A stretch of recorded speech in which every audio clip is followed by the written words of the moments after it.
Am auzit în foarte multe cazuri că sunt mulți medici pediatri care recomandă aerosolul pentru copii în vârstă de 1 an, mai mici de 1 an de zile.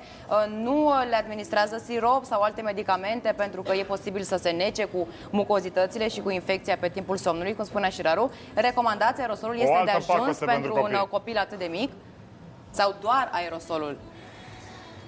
Iarăși este vorba despre tendința noastră de a exagera. Aerosolii, aspirațiile și astea sunt niște modalități de tratament pe care medicina, terapia pediatrică, acum în urmă cu 20-30 de ani, le folosea în secțiile de anestezie, terapie intensivă.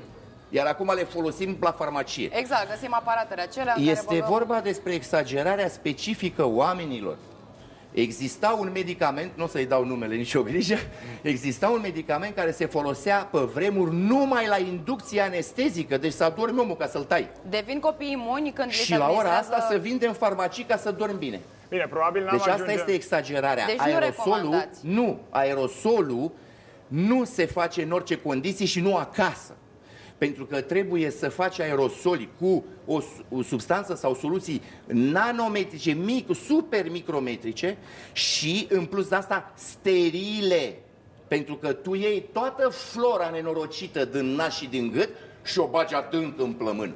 Copilul nu o să mai tușească, dar o să facă o pneumonie peste o lună.